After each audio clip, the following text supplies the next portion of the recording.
Hello and welcome to the Media Podcast. I'm Matt Deegan. On the agenda this week, the editor of the Daily Mail quits amid swinging cuts at Reach.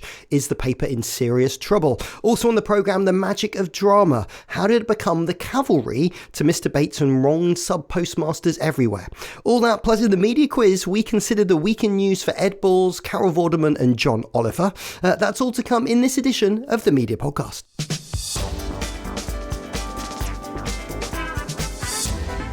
In the news this week, the new CNN boss, Mark Thompson, has asked staff to recall the swagger and innovation of its formative years. The email to staff on Wednesday sets the tone for his vision for the ailing news giant, warning that the audience for cable television has fallen by a fifth in the past 2 years and that the website needs drastic modernisation. Tributes have been paid to Annie Nightingale, UK radio's first main female DJ, who died this week at the age of 83. She was also the longest running presenter on Radio 1, having started in 1970 and presented a show as recently as December 2023. Incredible. And finally, the Metro made headlines on Thursday out of one of its own headlines when it reported that the Met Office warns the UK will be double-fisted by deadly snow and ice. The Met Office felt compelled to clarify that it isn't a term we'd use to describe the weather. Now, joining me in the warmth and decadence of the London podcast studios, we welcome back broadcast editor Chris Curtis. Hiya. This week you posted, and I quote, "In the age of limitless choice and streaming nirvana, I spent last night happily flicking between 90-minute Love Island All-Stars and a rather good 2018 repeat of 24 Hours in Police Custody, all whilst wishing away 48 hours so that I can go and watch more Traitors." Mm-hmm. Is that TV today? No, it isn't. And my tongue was slightly in my cheek when I tweeted that. So what's happened is the year's kicked off with 3 massive hits on terrestrial, old-fashioned TV. So Gladiators did 6 million in overnights, which is kind of unheard of. I think Ian Hyland said in old money, that's 15 million. I mean, it's proper ratings, proper appointment to view ratings. So well done to Hungry Bear and MGM and the BBC for that. So big hit. Mr. Bates, huge hit for ITV, and everyone's talking about that. It's really, really cut through. And The Traitors, obviously, is a big smash for BBC One as well. So all these shows kind of bubbling up, and people are starting to say, "Oh, it's a renaissance. It's linear TV is back." And the truth is, no, not really. If you have brilliant shows, then people will watch it. And what the PSBs can do, and what traditional British broadcasters can do, is have the perfect combination of a kind of linear shop window and iPlayer, ITVX, whatever the platform is, in the background to boost those numbers up. And Mr. Bates, which is the biggest show of all of them, a third of its viewers watched linear. And 2/3 of them came online. But in a sea of endless content, my tweet was, like I say, slightly facetious, but in the end, it's helpful to have someone navigate all the TV content that's out there for you. And that is definitely has huge value. And there's something in scheduling, isn't there? I mean, both Mr. Bates, sort of straight after Christmas, before you've really kind of got into the rest of the year, it did really well to be stripped across a week straight after Christmas. Yep. And then when we think about Traitors, quite clever first week is all available on iPlayer. Then it's Wednesday, Thursday, Friday, and proper people waiting for Wednesday. Yes. And if you can do that, if you can get a sense of everyone watching at the same time, which is an advantage that actually, even the likes of Netflix struggle to sort of replicate, then you can have something incredibly powerful. But stripped programming is nothing new. I'm a Celebrity's been on air for well over a decade, and it's always stripped. Love Island is stripped over the summer, and it's ratings are tailing off a little bit at the moment, but that's been a show that ITV's managed to bring viewers back to time and time again. So it's a mixture of good old-fashioned high-quality content, good old-fashioned clever linear scheduling, and then adding to the mix clever release patterns for online and amplifying all those things together. Well, speaking of someone that's clever, Charlotte Tobitt, next to Chris from the Press Gazette. You've been digging into the New York Times beef with OpenAI. Yeah, it's been a great one to get stuck into for the start of the year. The New York Times basically saying millions of their articles has been taken without permission by OpenAI and Microsoft. People keep talking about OpenAI, and Microsoft's part of it as well, because they're in such a partnership with OpenAI about the development of ChatGPT and using it in Bing, etc. Interestingly, this week, OpenAI CEO Sam Altman has basically said, well, we're not that bothered. We don't need New York Times. One individual content provider isn't that important to us. But obviously, it's really more of a precedent-setting thing, and whether OpenAI can argue it's fair use because it's a transformative use of these news publishers' content, whereas they're obviously saying if everyone just gets everything they need from ChatGPT, then we're going to lose out from subscriptions revenue, advertising revenue, because people don't need to come to the site, affiliate revenue when they're just stripping out Wirecutter reviews, also affects trust because there can be hallucinations. For example, saying that Wirecutter has recommended products that it hasn't. So there's a whole load of potential impacts, and it'll be a major case. But equally, Condé Nast CEO Roger Lynch has told US Congress that during the time the New York Times case plays out, because obviously it'll be a while, unless they settle, many media companies could liquidate, because that's how serious threat it poses. And also, will we see that, as you say, spread to other publishers? Will they lose all of their content providers if the New York Times and the BBC have also said they're not so keen on their stuff being spied? Yeah, if everyone as well? takes a stand, then they don't have any content. They can't just be like, well, one doesn't matter. Well, a lot of them agree with each other. So, yeah. Well, changing times from the New York Times to what they would refer to as the Times of London. Alex Farber, media editor, joins us. What have you been working on this week? What's been keeping you busy? So, what would I say? What's been interesting is Amal Rajan. There's been a bit of a debate around diversity on television this week, I would say. Amal Rajan came out and said, that he reveres the white, pale, male, stale presenters. This is kind of the context being him taking over from Paxman, obviously, on University Challenge. What's interesting about this is there's been a few schools of thought. Obviously, Amal's come in, taken over this position. Clive Myrie also said that it's important that the BBC reflects and diversity in all of its shapes and forms. Obviously, he came in to mastermind. So we've had, on one hand, we've had Amal saying, look, let's not throw the baby out with the bathwater here. In TV's drive to become more diverse, we shouldn't get rid of all the things that those older statesmen do bring to the table. At the same time, you've got Clive Myrie saying, it's important that those things are reflected. And also, interestingly, Sandy Toksvig, QI host, she was also out there this week talking about the fact that there's a dearth of female chat show hosts. I think almost coincidentally that happened this weekend. There was a little bit of a furore. Some of those big shows we talked about earlier that Chris was mentioning, there was a whole night on Saturday night in which all of the hosts of some of the BBC and ITV's biggest shows were all men. So there's something going on in diversity. What do I think? I mean, fundamentally, there's been a huge push towards ensuring that the broadcasters are increasingly diverse on screen. And I think that they've made great gains in that. I think the BBC, something like 28% of its on-screen appearances are from non-white individuals. So clearly there's been some significant gains made there. Amal's warning about that going too far, but at the same time we've got others saying, come on, look, there's still work to be done here, and it's not job done when it comes to making sure that all types of people are fairly represented on screen. We start this week with news that Alison Phillips has quit as the Mirror's editor. This follows news recently that Reach has cut over 700 jobs. It did in 2023. Charlotte, she was very well liked by everybody, wasn't she?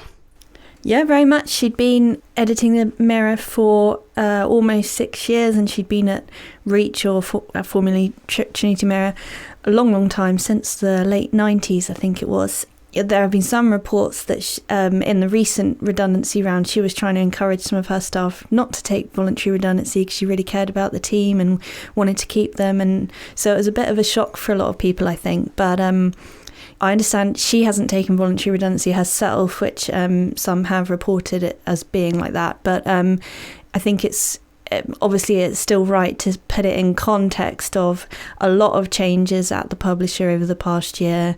There are other senior people at the Mirror and other nationals and regionals that have left as a result. So it's a big time. Chris, why do you think she's off? Is it just that she's not happy with what's been going on? It's just harder to do a job? It's not my core area of expertise, but what I would say is if you're trying to lead an organisation, that organisation is being reshaped pretty brutally, then you need to make a decision about whether that's something you want to be part of or not.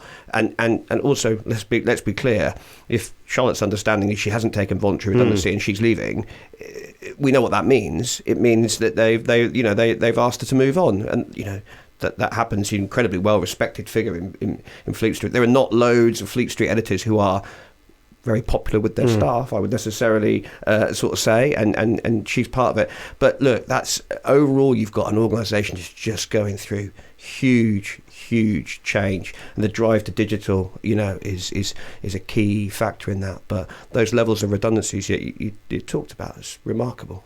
I mean, Alex, her successor, Caroline Waterston, she's been around Reach for quite a long time. What's going to be in her in-tray for 2024? Well, I think there's some concerns that what will be in her in-tray is more cuts. And I think that people look at the online side of the business, which is something that she's been responsible for, and that Reach is not particularly well regarded in, and there is some concerns that the same will effectively happen on the newspaper side, and that ultimately, we might see quality eroded. My understanding is a lot of staff looked up to the editor, looked up to Alison because, she was a woman. She spent a lot of time furthering women's careers. She mentored, took time out. She was very approachable. So she was definitely well liked. And, any change brings with it uncertainty. And, I think staff piled on top of the job cuts that we've heard about last year. There's definitely nervousness as we look into 24 for Mirror Group. I mean, Charlotte, we're sort of back to there being no good news really Reach is this kind of odd kind of hybrid national local publisher. Obviously other local publishers have had a lot of trouble, a lot of redundancies. There's not a lot of good news coming out of Fleet Street, is there? Yeah, so I've done some other sort of financial stories about these publishers the last couple of weeks, and DC Thompson, which is a big Scottish publisher, revenue down a bit, but the area of optimism is digital subscriptions. It's exactly the same at Isleff Media, which is kind of a smaller regional publisher, but they're expanding what they're doing online. And Reach have been quite slow on the digital subscription side, haven't they? So last year they began some more experiments with like paid for premium newsletters and ad-free apps for some of the big regionals like Manchester Evening News and Liverpool Echo, even a bit of ad-free on the Daily Express. Whereas a lot of the industry, as we're saying, talk about subscriptions and other engagement metrics. Reach CEO Jim Mullen did emphasise in a note to staff this week about why page views are still so important, and basically saying having the scale still gives them the best opportunity to pursue those other opportunities. You can just squeeze in another ad banner somewhere over the content of a Reach website. Yeah, and journalists hate that. I did a piece last week about some of the concerns in the wake of the job cuts, and there's definitely concerns about the impact on audiences and this sort of race to the bottom. And local is undoubtedly a challenged market, and Reach can point to the BBC, for example, and say, look, that it makes operating in this space very difficult. But I'm not sure that some of their other local rivals have suffered the same amount of problems as they have. And so staff are saying, well, look, these other guys are managing to get it right, or certainly are not suffering as much. So what is it that's going wrong here? And I do think that a lot comes down to the user experience and the ambition to try and squeeze every last drop out of every last click. Well, we've mentioned it already. I mean, ITV scored their biggest drama series in years and changed the fortune of hundreds of subpostmasters, hopefully, with Mr. Bates versus the Post Office. I mean, Chris, this has been a big hit, as we've mentioned already, for ITV.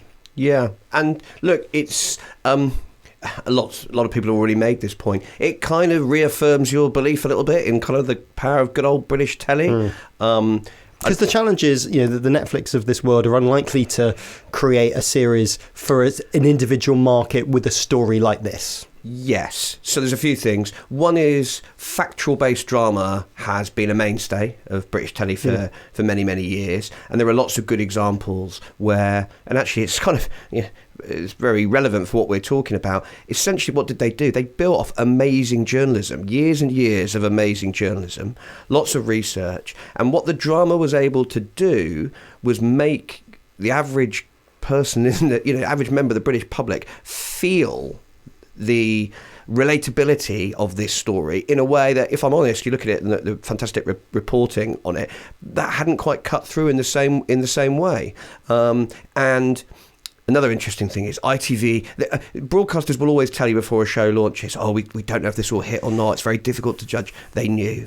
They knew before. I saw a little bit of it before Christmas, and I was chatting to a few ITV staff, and they knew with that a bit amazing ensemble cast, heartland subject matter for them, that sort of relatability, that feeling when you watch it of that could happen to me. I'm going about my life, I'm doing nothing wrong, and all of a sudden forces beyond your control sort of take over. It's a very powerful mix. And so I think brilliant script, brilliant bit of research, fantastic story, heartland. January's a good time to launch a drama. It's bloody cold, no one's going out.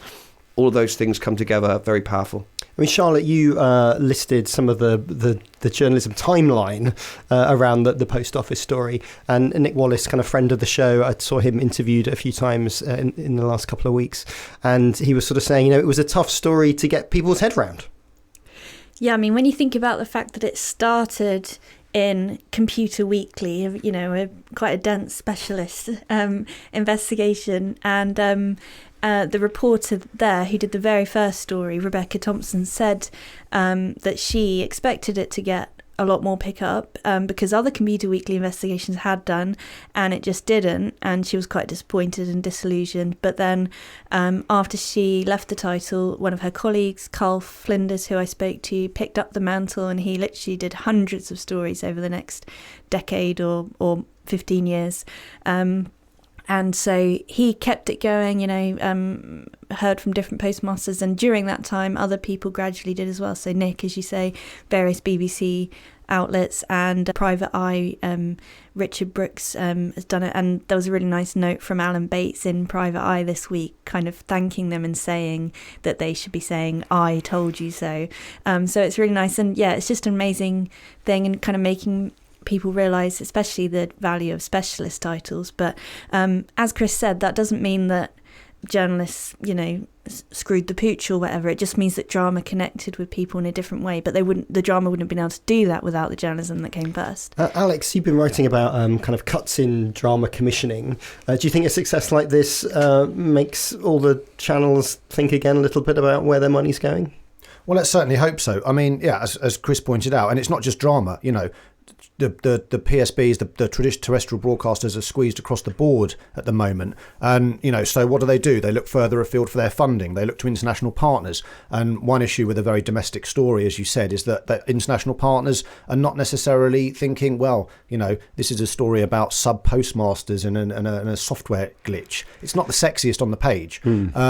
So, I think the appetite for commissioners in the UK for such stories is here, and as Chris referenced, we've got a long track record, ITV and the BBC, of taking on these big factual dramas. Let's hope that the broadcasters see clear to perhaps fully funding. I mean, maybe that's a bit ambitious, but certainly putting in more money, backing themselves a little bit more, because look, one would imagine that the post office will sell now. You'd have thought that there'll be a market for that, despite its English, despite its very British subject matter, that, a streamer or a German or a French or an Australian broadcaster might pick it up because it's become such a big story. Easy to say, after the event, but, it would be great if there was more money, and it would make producers' lives who are trying to get these important stories off the ground much easier. The other big drama that's getting a lot of coverage at the moment is from ITV Studios, but is on Netflix, which is Fool Me Once. Have you all seen Fool Me Once? Has any of you seen Fool Me Once? I've watched Fool Me Once. I watch a lot of television. It is very schlocky, but is a massive hit for them. So elevated mainstream is the kind of buzz term that people are talking about at the moment. And you're right to sort of chuckle. Essentially what's happened, the streamers want profitability, right? And actually, they're moving away from high end. Their aspiration previously possibly was to be the new HBO, right? To have all the shows that won all the awards. And now what do they want? They want all the shows that attract all the eyeballs. And there's nothing wrong with that. We shouldn't be snotty or sneery about it all. And this is a really good example of elevated mainstream where it looks like an ITV drama with more cash. Yes. Basically.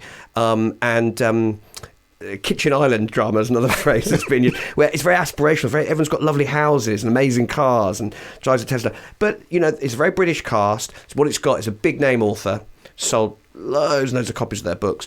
And actually, they've made several of these. They always do really well. Richard Armitage, Michelle Keegan, Nicola Schindler's a fantastic producer. So what does it tell you? It tells you, again, that relatively traditional British drama, very well made, can cut through in a massive way. But I would argue, I've written about it for this month, Fool Me Once is a huge hit. It's doing really well. People are not talking about it in quite the same way as they're talking about Mr. Bates or The Traitors. And that's partly because in a world in which the traditional British broadcasters are under immense pressure from all sides, they still have a window. They still have the ability to connect with people in a way that even the mighty Netflix finds hard to replicate. I'd also say, Michelle Keegan, a lovely selection of coats. It's in Fool Me like a Once middle-class fever dream. Yes. Over S4C, we've covered S4C quite a bit on the show over the last few months because I feel it kind of goes under the radar. This is the Welsh PSB. It's had another change at the top. Chair Rhodri Williams is not going to stand again when his term ends at the end of March, despite telling MPs he would stay on just last week. I mean, Chris, S4C just seems a mess. What is going on? There are legal cases pending, right? There's two, Sian and Glynos, who left the organisation and are disputing the way in which they've left the organisation. So it's incredibly complex. But that decision now, in terms of the chair not staying on for a second term, it sort of speaks to a recognition that there needs to almost be a clean break. Now, what that means for the legal cases, who knows how those will pan out. But at the moment, it kind of feels from a distance as though S4C, a fresh start in terms of the organisation and the operations is required, and that will allow the due process to take place on the other challenges, and we'll see what comes out of those. I mean, Alex, the government are always sort of obsessed with the BBC and what the BBC's doing. I mean, we sort of hear that Lucy Fraser at DCMS hadn't met Rhodri Williams sort of during the crisis. Are they going to have to sweep in and try and clear up some of this mess as well? Well, I think for as long as possible, the DCMS attempted to kick it all onto S4C and say, look, it's not a matter for them. It's their own organisation. We're not responsible for operational matters.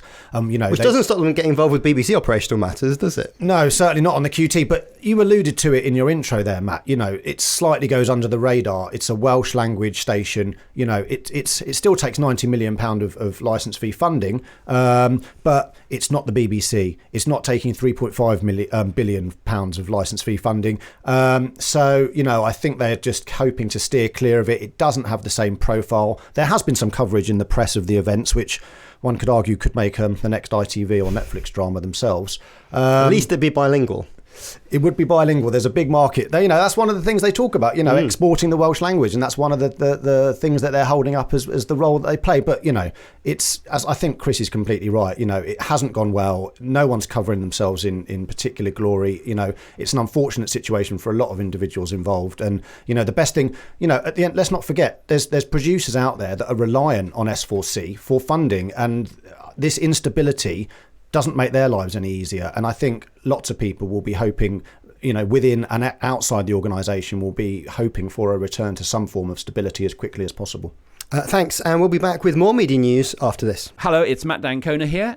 And it's Matt Curley here from the Two Matts podcast. And this week we have been talking about the Mirror editor resigning and also about the Spectator and Telegraphs, and we think this is a very important media story. We do. We've got some interesting thoughts which will add to the discussion you've been having on the Media podcast. So do drop in. And we return to Fleet Street for our deep dive this week, looking to how local journalists, many of whom have been made redundant as the sector declines, are building their own platforms. Rob Smyth was a journalist at the Burton Mail for many years and has been looking into this for us. Here's Rob. Obviously, it is a tough time for anybody in local and national journalism. We've seen across whatever newspaper group or media group, there's been cuts across 2023 and 2024. Unfortunately, doesn't look much better. But I've been looking over the last couple of months and thinking, well, actually, I think there are real green shoots of positivity for the future. I'm not to say that, the local and national media landscape is perfect and it's not going to result in more job cuts, but I think there are things that stand out with the advent of the likes of podcasts, YouTube, and especially things like newsletters via Substack that really show that I don't think local news especially is dead. And I think there is a route where in 5, 10, 15 years, we're actually going to probably have quite a really vibrant local news scene that's probably better than it's ever been than in the last, say, 10, 20 years. Well, let's talk about some of them. Should we start maybe in the Midlands, in Birmingham? Yeah, so for those who don't know, recently a group called The Mill that have got successful operations in several other places in the country have launched a Birmingham edition, the Birmingham Dispatch. Already got quite a few subscribers, whether it be free or paid. And one of the things that they've identified, like they have done in other patches, is a real need for strong local journalism. So that's not to say that it's about councils or it's about specific things. It's about getting to the heart of what their community, in this case Birmingham, really wants to know and talk about. And that's resulted in a really great operation. Only a couple of months old, but a newsletter that drops into your inbox every couple of weeks, twice a week. And within that, some great stories where they expand on, whether it's in Birmingham, the crisis with the local council, or getting to the heart of meeting people in local communities. And I think things like this just showcase that, A, there is a want and need for that kind of journalism, and B, that it can be done in a sustainable way that people can easily pick up, whether you're 14, 40 or 80, and gives me real hope for the future that these stories won't be lost. I mean, the Birmingham one, the Dispatches, is Joshie Herman, who's kind of leading that one. I was involved in kind of Middle Media and the first Manchester thing.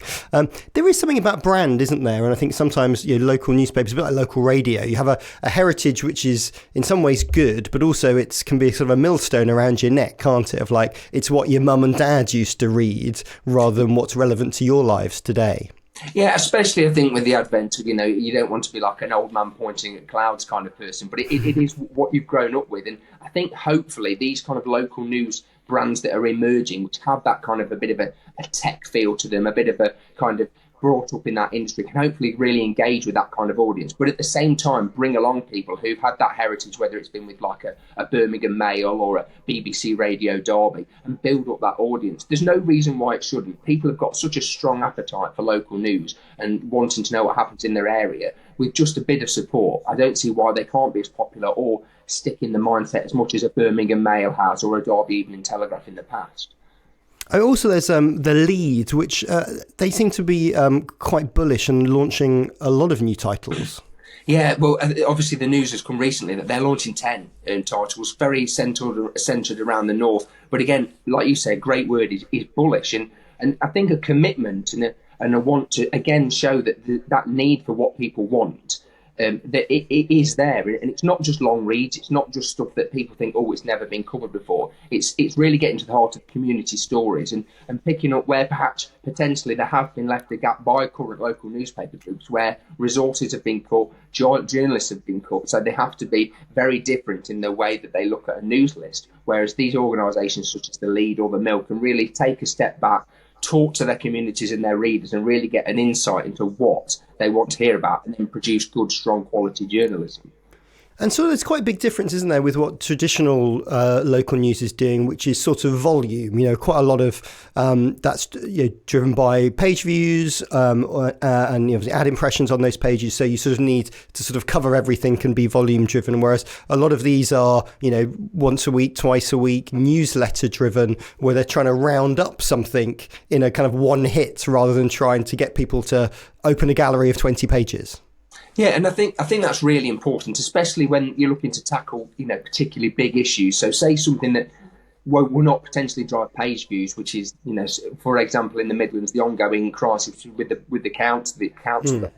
It's something where people can potentially save it in their inbox, take it a weekend, take that time to read it and digest it and actually understand. And then if they want the quick hit, they can use local radio, local media to get perhaps what they, the fact that council tax is going up, I really need to know how much in my area, what that means to me. But at the weekend, I've got this dropped in my inbox where I can go, well, how does that affect me, my next door neighbour, the man down the street, local business, the local area as a whole? And I think that's why it's really important that it's serving a different kind of audience and hopefully kind of re-educating people in a way that this is what news can be in a different format. You can get bite-sized chunks, you can get stuff off X, off Threads, etc. But you can also have this, and it becomes part of your media diet.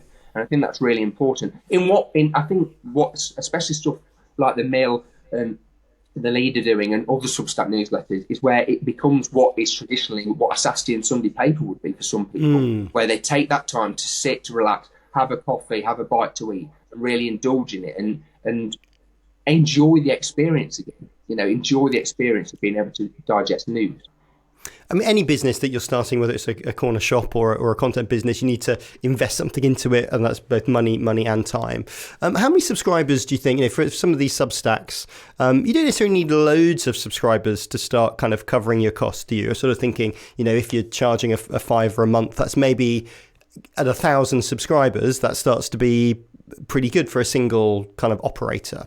Yeah, I think you only have to see over the last couple of years. You've seen even some major columnists from national newspapers who've taken the route, who've left papers for whatever reason and jumped onto Substack, and they've only got between, some of them 250 to 1,000 followers and charging quite a low level, but they're making enough income to support themselves. But also they're enjoying that freedom and that engagement with readers. So I don't think people have to think that they're going to have to be all of a sudden trying to attract 100,000 people or 250,000 people. It's about starting slowly, having a bit of a brand recognition, having a presence on social media, having something to say in a real confident and manner, and then understanding that it's a building block process. So once you've started, it's about raising awareness, perhaps doing a bit of marketing, using a few skills perhaps in public relations. And what I look at it from the outside, I think it's quite exciting for people. If you've got that brilliant skill set that you've honed as a journalist, you can then use them to do so many different avenues. And like you said, all of a sudden, it doesn't have to take a lot of people to be engaged with your brand and your product, to be making quite a nice little bit of income,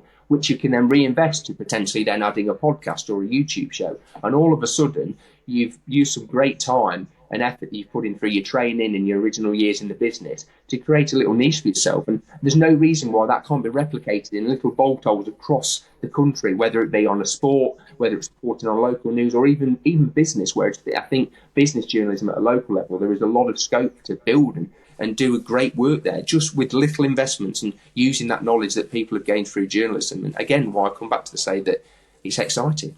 That was Rob Smyth. You can hear more from Rob over on our Patreon feed, where you can catch up on dozens of interviews from the past year of the show. Just head to patreon.com/mediapod. Patreon.com/mediapod. It's a great way for you to support what we do here every week. Patreon.com/mediapod. We'll be back with more media talk, though, after this.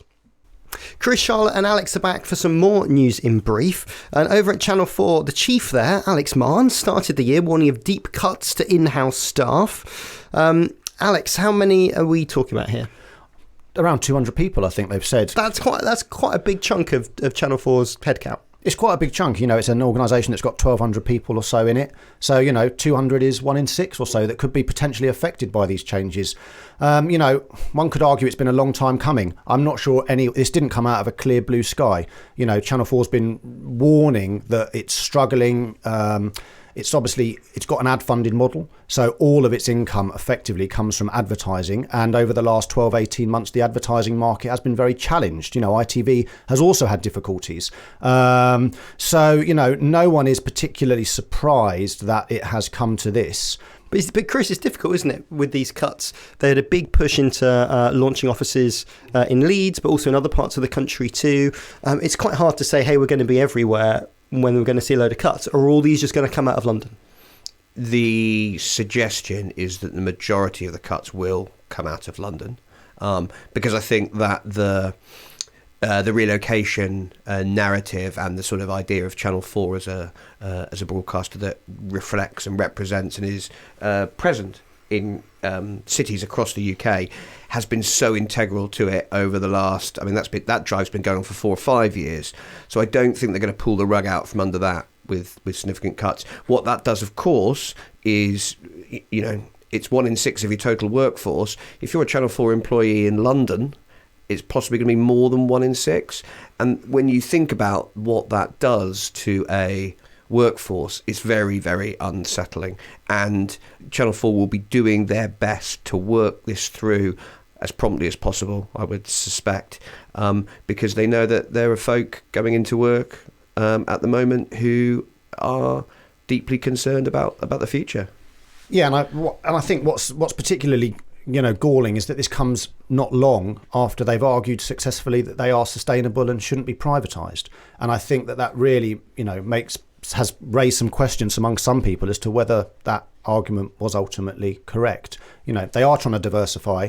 They have got the ability to move into production now, which would give them another different revenue stream. And ITV, we look at ITV, more than half of its revenues now come from its studios. You talked about the Netflix drama that it makes and the Post Office drama it also made, and many others. So, let's hope that Channel 4 is able to, leverage that and make use of that in-house production capability without killing off a big proportion of the independent production community. I mean, Chris, Alex Mann and Ian Katz have been there quite a long time. They've had quite a good run of running programming and being CEO.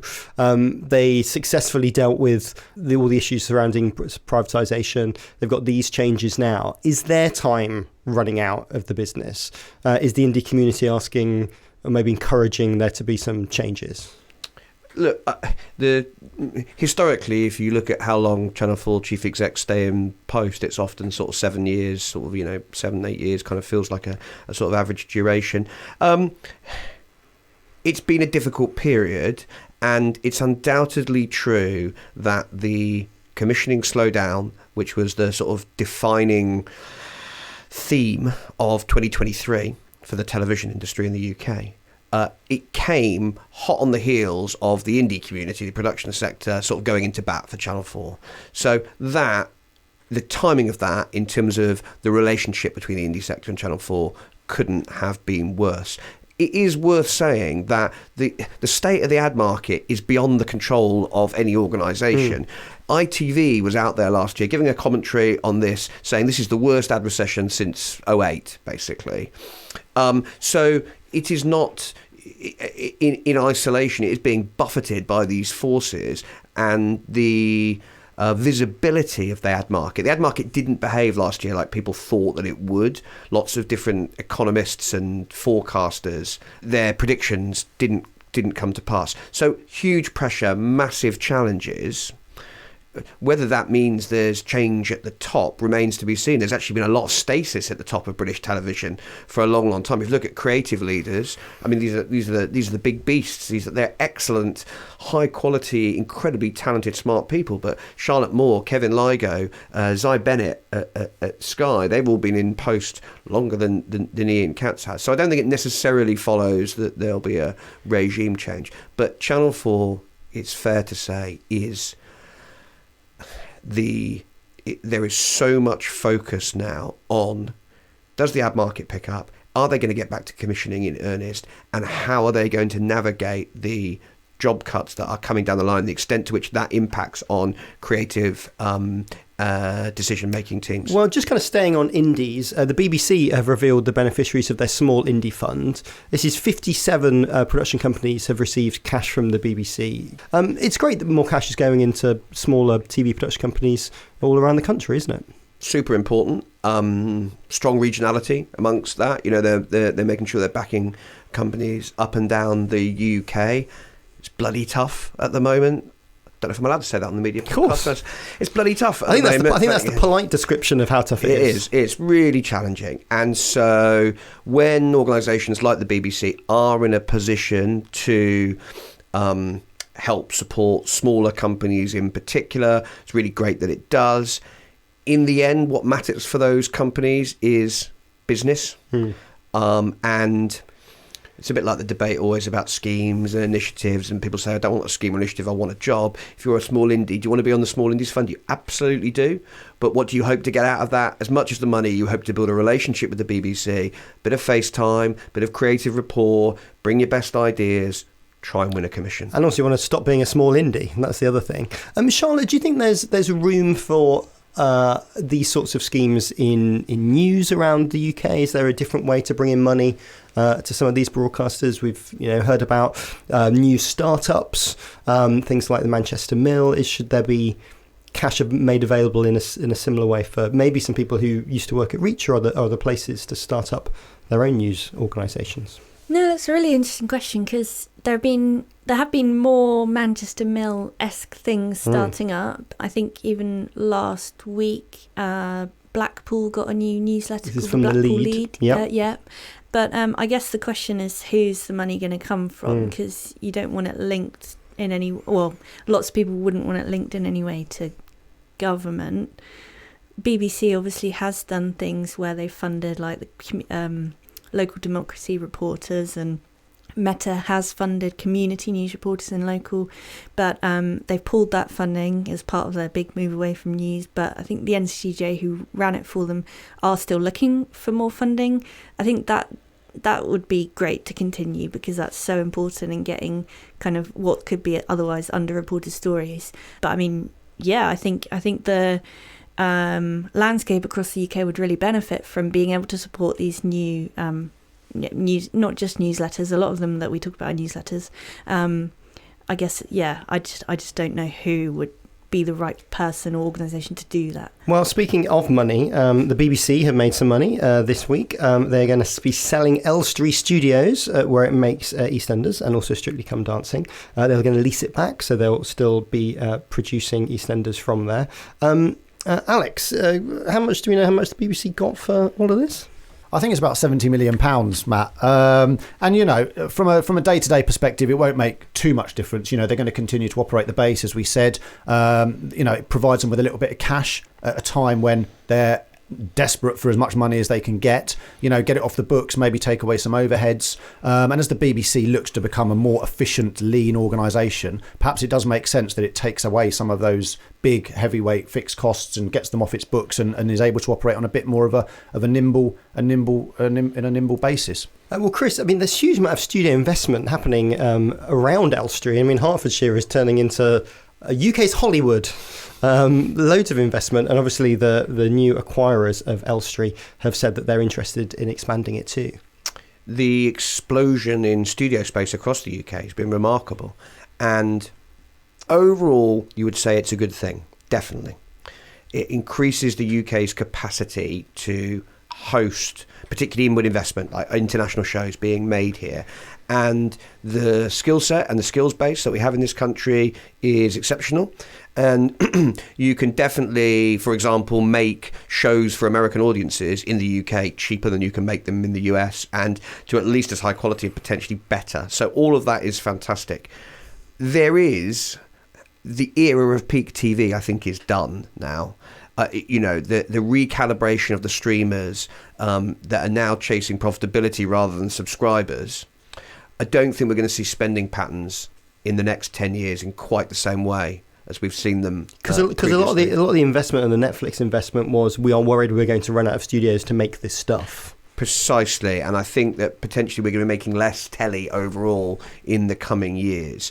But that doesn't mean that I'm suggesting at all that all these studios are going to sort of lie dormant. I think there's still a huge opportunity. The skill set's amazing. If we can get the right people trained up, the workforce available. There's a bit of a debate starting again about tax credits and whether they can put a bit more pressure on the government to make the tax credit even more attractive for international investment. And that would obviously go hand in hand with studio development. And I think also a lot of these studio developments, you know, if it's on brownfield sites, or if it's good, you know, if it's a stimulating local economies in different parts of the UK, then obviously that's a fantastic benefit. But it does need to be measured, and that sort of just race for more and more studio space, I think developers will be a little bit more cautious looking forward now, thinking about appetite going forward. Well, we will see. Right, it's just enough time for the media quiz this week, entitled Celebdac 2024. Yes, your favourite long-running feature from the old BBC Three is back. Well, at least someone's created a website and we're using it to track celebrities. I'm, in effect, Paddy O'Connell, and I'm going to name a celeb. You tell me why their stock has changed this week. It's exciting. You've got to buzz in with your name if you think you know the answer. So Charlotte, you will say Charlotte. Chris, you will say Chris. And Alex, you will say Alex. Let's play Celebdac 2024. Stock in Carol Vorderman is up to £231 this week. Why? Charlotte. Charlotte. She's getting a Sunday afternoon show on LBC. Yes, that's correct. She sort of got sacked / quit BBC in Wales because she fell foul of the social media guidelines. LBC very happy to jump on the Carol Vorderman bandwagon. I mean, she's very outspoken now, very political, and that's perfect for LBC. I mean, in her quote in the press release, it talks about how this is a major year for news. You know, we all know what she thinks about the news, but on LBC, that's fine because across the schedule, they've got a balance. So. And that's what they want. They want Carol to cause some trouble. They want a pal for James O'Brien, don't they, as far as I can tell. That's their MO. Good for them, you know. You've got to have different perspectives, different voices. Yeah, I think she's a good hire for LBC. Right, question number 2. Gary Lineker next. Well, we will see. That's a good story, Al. Question number 2. Stock in Ed Balls is down after what happened this week. Chris. Ed Balls has kicked Susanna Reid in the head. Yes. But it's not quite as dramatic as it sounds. But he sort of clipped her a little bit.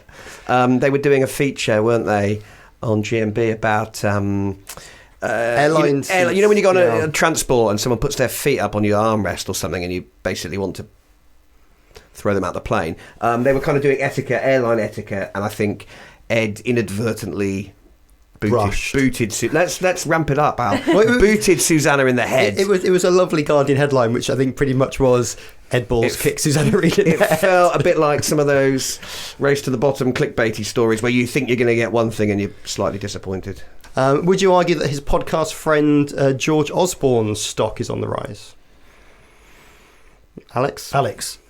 No, this is a mere discussion. You can't just say your name. Go and answer. Mirror discussion, because obviously the firm where he's a partner has apparently been brought in to help advise in the Telegraph deal. Yes, correct. So people making connections with, does that mean he's going to get another job this time at the Telegraph? But I think that's a bit tenuous. But yeah. George Osborne's very much enjoying himself, I feel, on his new podcast with Ed Balls.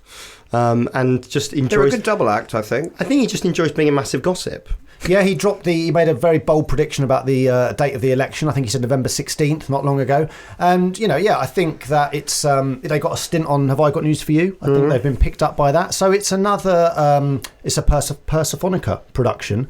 What do I think? I think Ed Balls and Osborne, they are a great double act. They've got great chemistry. They get on really well together. I mean, it's two white, pale, stale men talking to each other. Again, one could argue, but, like Amal says, I revere these chaps. And, let's not throw the baby out with the bathwater. There could be, they can certainly offer some insight and, a bit of entertainment along the way. Right, question number 3. John Oliver is up 2.9%. Why? We haven't done our homework, have we? No, we haven't. Do you know this? John Oliver. I love John Oliver. So I would give you a hint of awards. Oh, has he won some Emmys, has he? I don't know. He must have done. Would someone like Charlotte. to buzz in? Charlotte. I think he won an Emmy. His show won an Emmy. He did. He won for Last Week Tonight. He also started thanking the whole Liverpool squad in his thank you speech as he was gradually escorted off the stage. Which means Charlotte is very much our winner of the quiz today. Well done. As a prize, you get to work out the news investment structure to launch new local news services around the country. You can report back next week. Congratulations. Thanks to all our guests, Chris Curtis, Alex Farber and Charlotte Tobitt. Where can people keep up with your work, Chris? Read Broadcast Magazine. Keep me in a job. Thank you. Yes, and Alex? By the Times. Thank you. That's kind. And Charlotte? Read pressgazette.co.uk. Very, very easy. Thank you all, and we'll see you soon. Thank you. Thank you. And that's it from us today at the London Podcast Studios, one of the finest and most competitively priced studios in our capital city. Remember, you can get 25% off your first booking when you use the code MEDIAPOD at thelondonpodcaststudios.com. That's MEDIAPOD at thelondonpodcaststudios.com for 25% off. And if you're new to the show, why not hit follow in your podcast app of choice? Or you can subscribe to us on YouTube and watch the show in glorious Technicolor. Plus, if you've got a question for next week's show, why not send it to us via Spotify if you're listening in that. Open up this episode and you will see a box to tap away. My name is Matt Deegan. The producers were Ollie Pitt and Matt Hill. It was a Rethink Audio production. I'll see you next week.